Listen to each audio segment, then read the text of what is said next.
নমস্কার বন্ধুরা, কেমন আছো সবাই? আশা করি সবাই ভালো আছো, আমিও ভালো আছি। আর আমি আজকে রান্না করব হচ্ছে মুগ ডালের পকোড়া। দেখো, মুগ ডালের পকোড়ার জন্য মুগ ডালটা ভিজিয়ে রেখেছি, 3-4 ঘন্টা ভিজালেই হয়ে যাবে। আর মুগ ডালটা আমি একটু মিক্সিতে আদা বাটা করে নিব। আর এদিকে দেখো কী কী দিব সেটাও রেডি, বাঁধাকপি আর একটু পেঁয়াজ আর লঙ্কাটা কী করবো বলো তো, মুগ ডালের মধ্যে দিয়ে দেবো, মিক্সিতে একদম মিহি হয়ে যাবে। আর একদম মিহি করবো না, আদা বাটা করবো, বুঝছো? কারণ হচ্ছে ভগবান। আর দেখো, ডালটা যে আমি বেটে বেটে নিয়েছি সেটা বেশি একদম মিহি করবো না, বুঝছো? মিহি করবো না, কারণ একটু দানা দানা না থাকলে না, মানে যখন পকোড়াটা করবো মানে ভালো লাগবে না। একদম মিহি হলে একদম পকোড়াটা মানে একটু ইয়ে হবে, বেশি মচমচে হবে না। আর একটু যদি দানা দানা থাকে, আদা বাটা হয় না, পকোড়াটা খেতে ভালো লাগে, মচমচে হয়, টেস্টি হয়। এখন আমি উনানটা ধরেই দিলাম, এখন পকোড়াগুলো ভাজবো। দেখো, এখন ওটা মানে কড়াই গরম হতে হতে আমি এখন ওটা মেখে নিব সুন্দর করে ডালটা দিয়ে।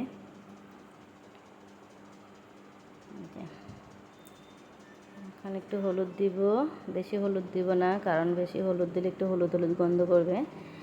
আর এমনিতে ভাজা পড়ার মধ্যে হলুদ তো দিতেই, হলুদ না দিলে ভালো হবে না। একটু লবণ দিচ্ছি স্বাদ অনুসারে। আর হচ্ছে দিব আমি একটু কালো জিরে, কারণ হচ্ছে একটু কালো জিরে দিলে দেখবে ফ্লেভারটা সুন্দর আসে, খেতেও ভালো লাগে, বুঝছো? তা আমি একটু কালো জিরে দিয়ে দিলাম। এখন সুন্দর করে মেখে নিব। কড়াইটা গরম হতে হতে দিকে মাখা হয়ে যাবে।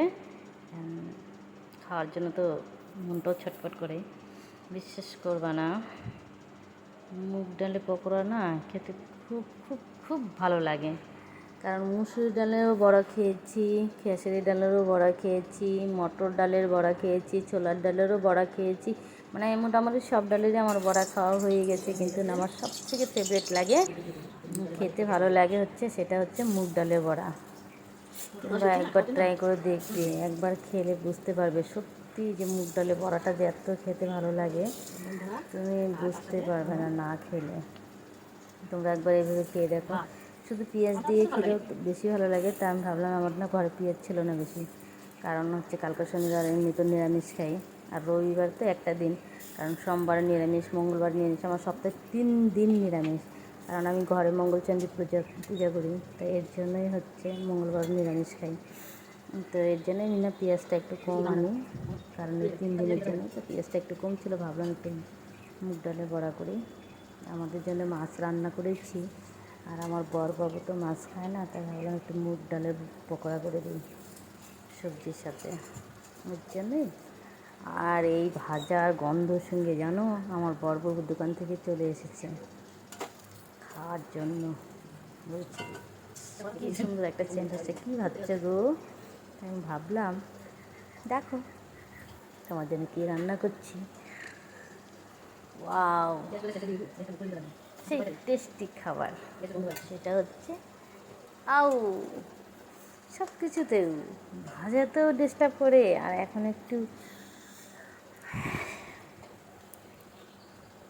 এখন কিন্তু বেশি হিট বাড়াবা না। হিট বাড়ালে কী হবে বলো তো, উপরটা পুড়ে যাবে আর ভিতরে কাঁচাই থাকবে। এর জন্য যখনই কোনো মানে বড়া করবো, মানে তোমরাও করবা, দেখবে হিটটা একটু কমাবা, হিটটা মানে আঁচটা কম থাকলে তাহলে সুন্দরভাবে একদম মানে উপরটা ভিতরটা মানে পুরোপুরি একদম সুন্দর ভাজা হয়ে যাবে।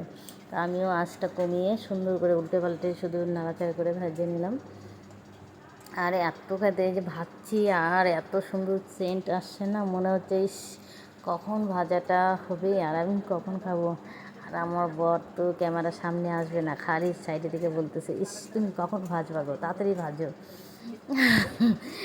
ও মানে সাইডে থেকে আমাকে সব দিচ্ছে, কিন্তু ক্যামেরার সামনে আসছে না, বলতেছে তাড়াতাড়ি তাড়াতাড়ি। আমার তো দর্শ হচ্ছে না, বুঝতে পারলে। আমি আর একটু মানে পুরাটা তো একবারে দেওয়া হয়নি, অল্প রেখে দিয়েছিলাম, একটু ভাজছি আর একটু দিয়ে দিচ্ছি। এখানে ভাজা হয়ে গেছে, এটা ভাজানো দেখাবো না।